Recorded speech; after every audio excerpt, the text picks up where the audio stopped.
Это смелый концепт советских автопроизводителей ГАЗ-А-Аэро, главной фишкой которого стала необычная обтекаемая форма. А это ЗИС-112, который создавался для гонок.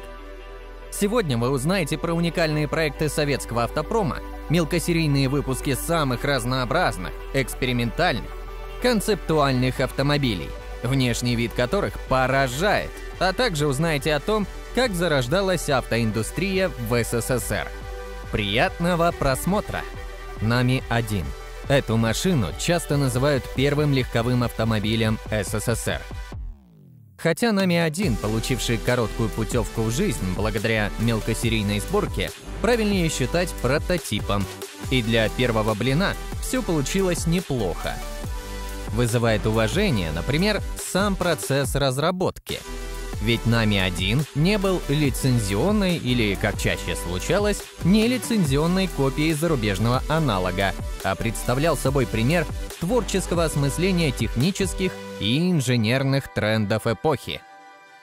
Другой плюс Нами-1 в изначальной приспособленности для эксплуатации в СССР. Отметим огромный 26-сантиметровый дорожный просвет, снаряженную массу чуть ли не в полтонны, обеспечивающую хорошую проходимость по плохим дорогам, и простоту конструкции, выраженную, например, в отсутствии дифференциала, моторе воздушного охлаждения и полном отказе от контрольных приборов на первых моделях. При хороших базовых качествах Нами-1 не хватало лишь лоска инженерной доводки. Именно это обстоятельство, равно как и сложности с подготовкой массового выпуска, стали на пути интересной машины. Автомобилизацию СССР решили начать сотрудничество с заокеанским концерном Ford, а Нами-1 после нескольких сот выпущенных полукустарным способом экземпляров переместился с дорог и улиц в музеи и запасники. ГАЗ-А-Аэро. В начале 30-х аэродинамика в автомобильной инженерии только вставала с колен и делала первые робкие шаги. Но вы только посмотрите на эти формы и соотнесите их с годом выпуска. Автомобиль был выпущен в 1932 году, и он точно опережал свое время. И так приятно, что в этом развитии автомобилестроения есть и вклад отечественного таланта. По сути, А-Аэро московского инженера Алексея Никитина представлял собой изысканный аэродинамический кузов, надетый на шасси стандартного ГАЗа. Машина получилась не просто необычной и привлекательной. Все главные красоты Аэро, вроде интегрированных фар, закрытых задних арок и увеличенного киля, работали на снижение лобового сопротивления. Причем работали не только в теории, но и на практике. Во время испытаний Аэро Concept Car, мягко говоря, удивил окружающих на четверть снизившимся расходом топлива и максимальной скоростью, выросшей почти на 30 км в час по сравнению с базовым газиком. Жаль, продолжение эта чудесная аэродинамическая история не получила. Сам же А-Аэро сгинул без следа. Нами-013. Это уже был полноценный концепт-кар. Его идейный вдохновитель Юрий Долматовский – родной брат советского поэта Евгения Долматовского. Не только инженер, но и дизайнер, журналист и один из самых известных популяризаторов автомобиля в СССР. Юрий Аронович еще в конце 40-х задумался о плюсах вагонной компоновки. Именно при его участии и началась разработка первого в СССР легкового однообъемника. Концепт-кар Нами-013, как сегодня любят повторять, опередил свое время. В самом деле, заднемоторная компоновка, 5 метров в длину, 3 ряда сидений и водитель, сидящий перед передней осью – это, как ни крути, прорыв. Увы, энтузиазм Долматовского, встретивший одобрение даже на страницах зарубежной автомобильной прессы, не нашел поддержки в вышестоящих инстанциях.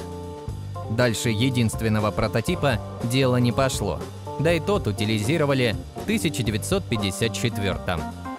А еще через 7 лет в США дебютировал культовый заднеприводный заднемоторный однообъемник Chevrolet Corvair Greenbrier, идеологически очень похожий на машину Долматовского. Советские ученые пытались создавать и гоночные автомобили. А что из этого вышло, вы узнаете далее. ЗИС-112. На чистый концепт-кар, как на продукт инженерной мысли, призванный вращать шестеренки технического прогресса, этот красавец не тянет. Перед нами всего лишь гоночный автомобиль на шасси ЗИС-110. Но даже на весьма специфических линейных гонках, парных заездах длиной несколько сотен километров, которые устраивались на обычных шоссе, 112-й демонстрировал отнюдь не выдающиеся результаты. Зато на роль автомобиля, показывающего, если не превосходство, то паритет в гонке между Советским Союзом и США, он подходит идеально. Детища Валентина Росткова несложно обвинить в подражании концептуальному Байк Ле Сабр. Но две машины появились практически одновременно. Различия в них, естественно, есть.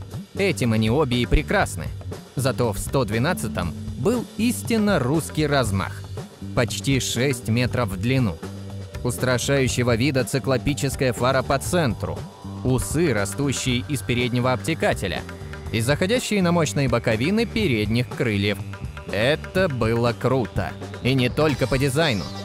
В самой прокачанной версии рядный 8-цилиндровый двигатель Dream-Car развивал без малого 200 лошадиных сил и, по рассказам современников, перемахивал за 200 по максимальной скорости.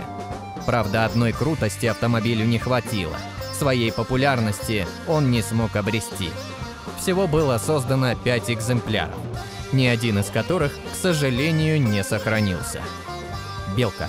Потерпев неудачу с Нами 013, Юрий Долматовский не разочаровался в вагонной компоновке. И когда руководство Ирбитского мотоциклетного завода задумалось о выпуске на своих мощностях легкового автомобиля, руководство Нами вновь стало раскручивать идею компактного однообъемника. Теперь он и впрямь был совсем компактным. В длину меньше 3,5 метров, а снаряженная масса около полутонны.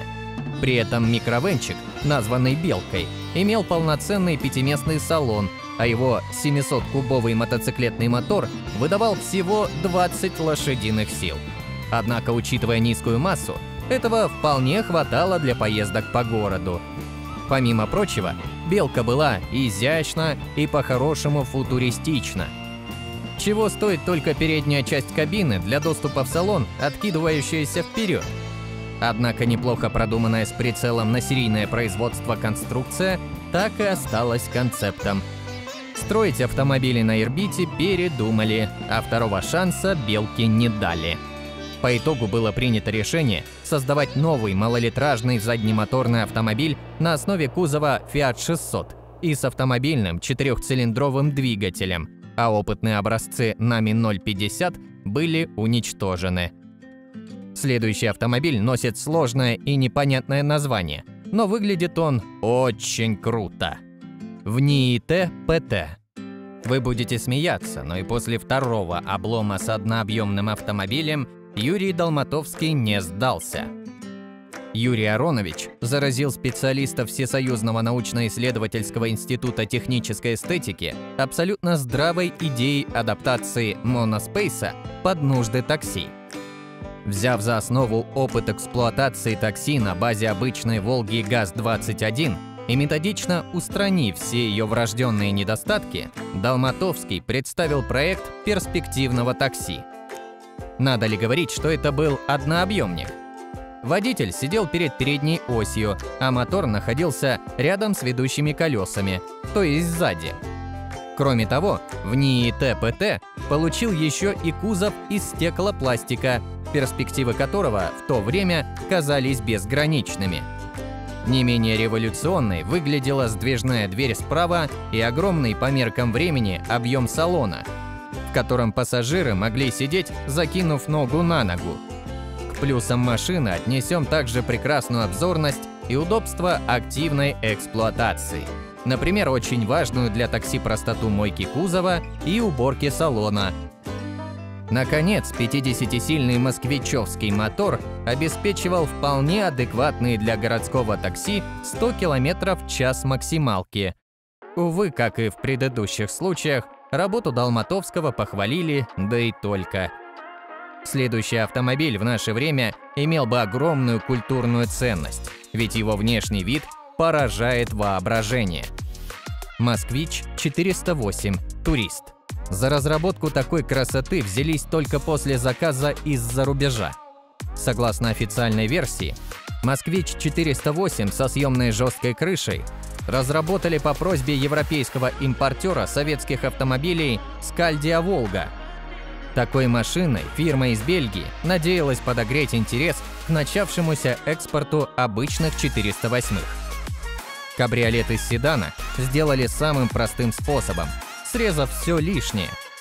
К счастью, лишением крыши инженеры не ограничились. Был усилен кузов, убраны лишние задние двери, а передние лишили рамок.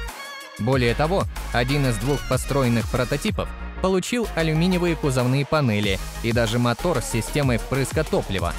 Но главное, конечно, дизайн. «Москвич-408» и сам по себе был необычайно красив, а «Турист» — это воплощение стиля 70-х. Но, увы, один из самых элегантных автомобилей СССР, так и не удостоившийся чести серийного производства.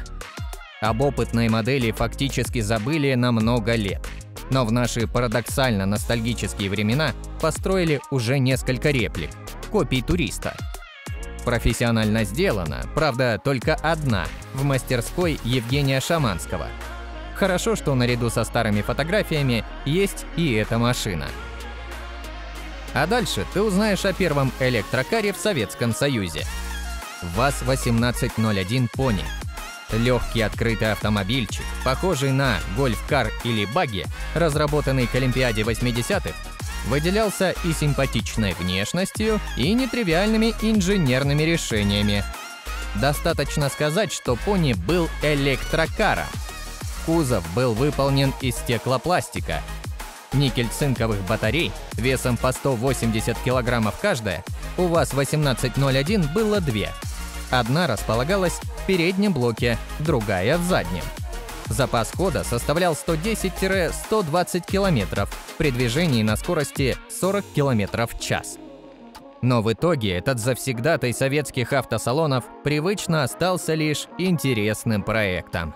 Предполагался контракт на поставку ВАЗ-1801 с комплектацией французскими аккумуляторами для служб обслуживания строящегося тоннеля через Ла-Манш. Однако быстро развернуть производство электроавтомобилей у автозавода не было возможности.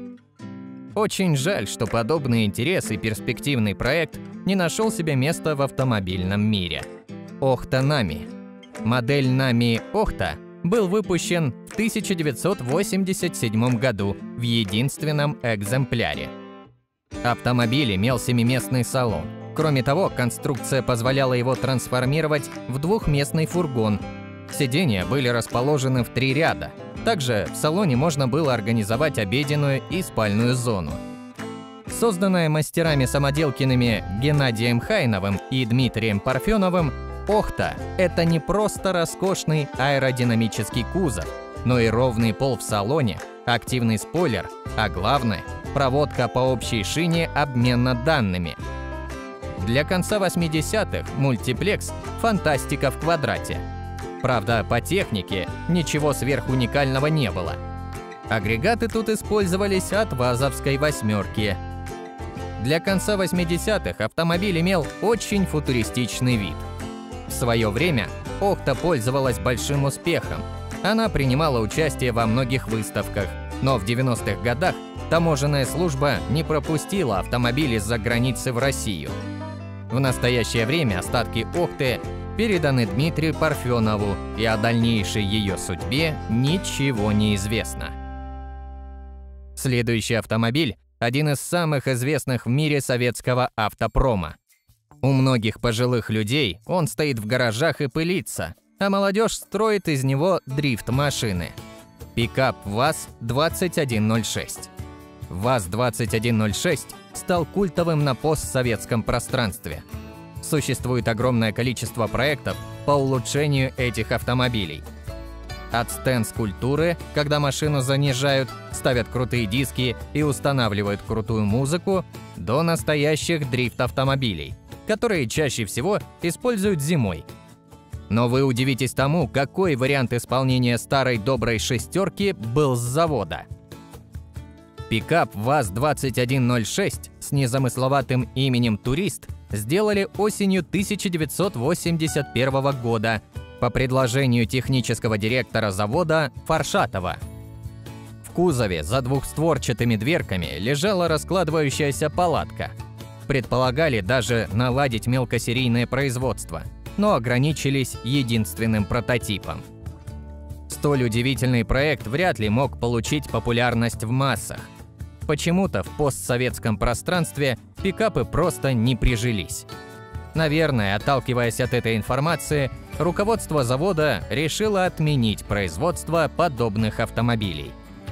Мотоколяска S1L. О людях с ограниченными возможностями в Советском Союзе старались заботиться всеми возможными способами. Для них даже разрабатывались отдельные автомобили. К примеру, та же самая известная «Инвалидка». Незаурядный автомобиль, но речь сейчас пойдет не о нем. Трехколесные автомобили в мире делали в разные годы несколько компаний. Отметился в этой области и Серпуховский мотоциклетный завод. Мотоколяска S1L имела мотор мощностью всего 4 лошадиные силы, максимальную скорость 30 км в час и порой отказывалась ехать в крутую горку. Вот такое неказистое и, к слову, очень ненадежное чудо в 1952-1956 годах делали в СССР для инвалидов. Неудивительно, что данный автомобиль не получил популярности, как и не выпускался в больших тиражах. Машина выглядит как картинг, а ее силовая установка по мощности напоминает газонокосилку. Хотя для людей с ограниченными возможностями большей мощности и не нужно, но в удобстве пользования этим автом можно легко усомниться. Стоит отметить, что в СССР было много перспективных автопроектов. Сегодня вы узнали далеко не обо всех изобретениях советских ученых. Однако даже такие авто поражают воображение. Интересно представить, что было бы, если бы все эти технические чудеса получили бы продолжение в наши дни. На этом у нас все. Всем спасибо за просмотр и пока!